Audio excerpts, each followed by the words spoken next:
here we are. We're going to the house that we had the eviction, and we're just doing a follow-up with it. Had a new cleaning lady yesterday do the job on it, and so I'm doing the follow-up first thing in the morning, make sure this thing is good to go. Got a gentleman that's supposed to be moving in Saturday to bring some cash, and that's what we really like. So let's take a look at it. Y'all remember there's a whole bunch of trash. We got all of that gone. We still need to do some cleanup. We need to spend a good month over here painting and doing some stuff. All right, here we are. We're going in right now, so we're going to take a look.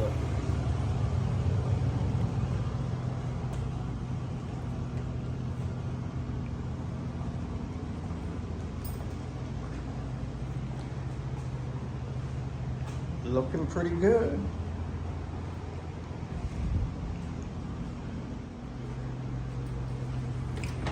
Oh yeah, she worked some good magic in here. Ain't no doubt. Let's take a look in here. I don't know where that came from, but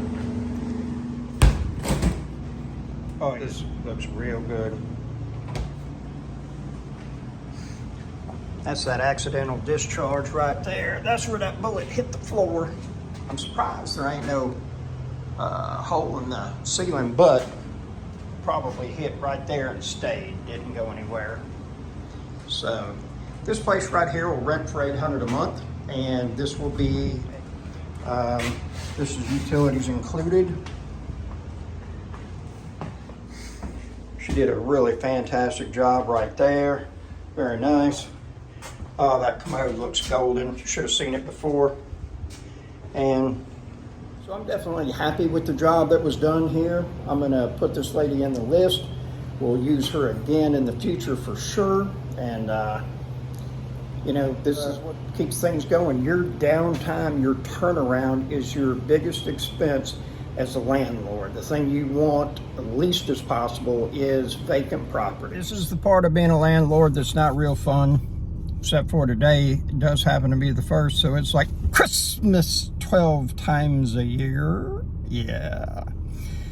And so, you know, that's been one of my in the past. There's no telling how much revenue I've lost out on because I've drug my feet. I know I've had one house about 7 years ago that I let sit vacant for 6-8 months, somewhere in there. And the thing was is that, you know, with us having a construction crew, you know, I'd always say, well, we'll take care of it in-house, we'll do it ourselves and everything, save money. And you will if you actually do it. The problem is that I would never make it a priority. And that particular property, it was actually my very first rental. I still own that. I think I've had it for 19 or 20 years.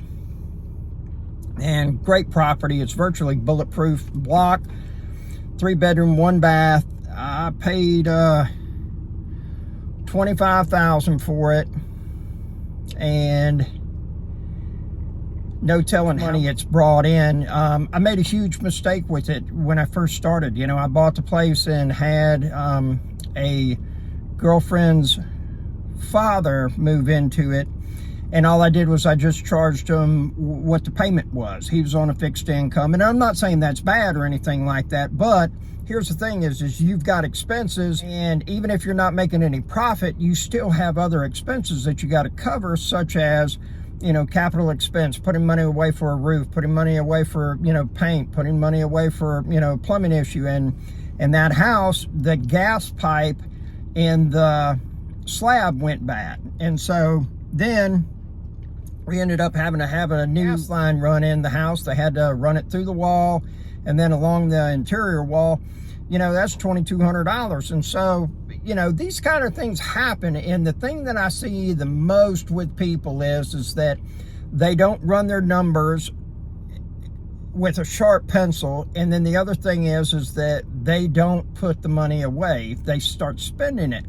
And my whole thing is I want to touch as least of the money as possible, give it a chance to start rolling over and building into something, because I want to get another house. I want more properties. I want this thing to continue. You know, I want it to where I got $75,000 a month coming in each month. You know, should be able to pay 2 people, have a decent, paycheck at the end of each month and whatnot with that. So, it's real important for you to know your numbers and make sure that you're getting as much as possible. I'm looking at buying a property right now. It's got 5 units, and they're 1 bedroom, 1 bath, 4 of them, and then one of them is a 2 bedroom, 1 bath. Okay, it's a big house made into 3 different units, and then there's a duplex, top and bottom.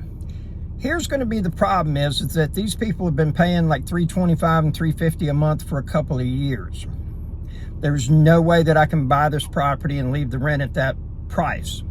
And so these people are fixing to get the shock of a lifetime, because right off the bat, I'm going to have to double the rent, add $300 to it, okay?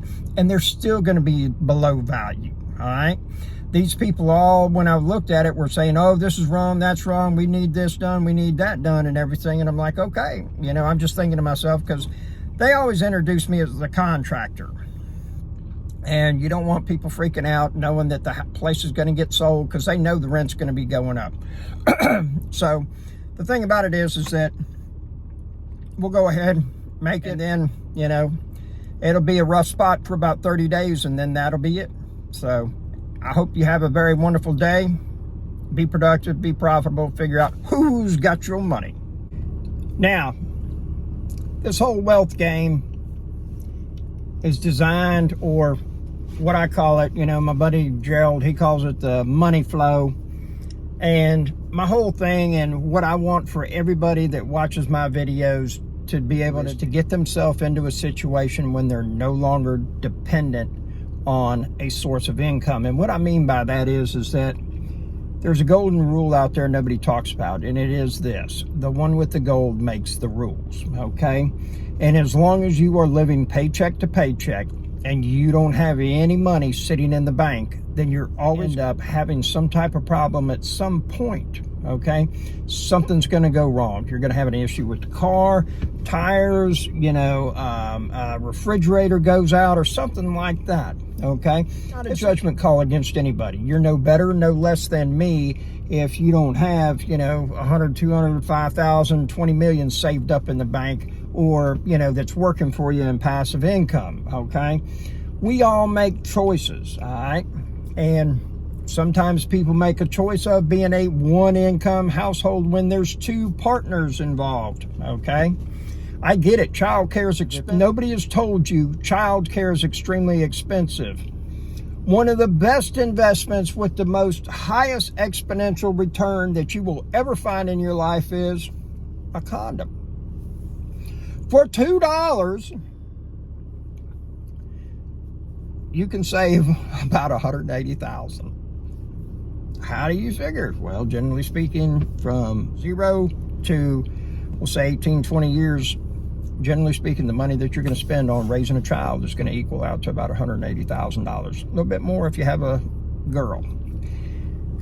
So here's the thing. I just checked my voicemail on my rental phone, and there is a car dealership that is calling to verify people living at one of my properties, and it is them, and because they're wanting to buy a vehicle. 2 days ago, this person said, hey, is there any chance we can pay half the rent now, half a week or 2 later, and not get penalized having to pay the higher rent? And it just shows you it's never dull in this business. Can't pay rent on time, but we can buy a new vehicle. It's Rental Robert. Have a wonderful day.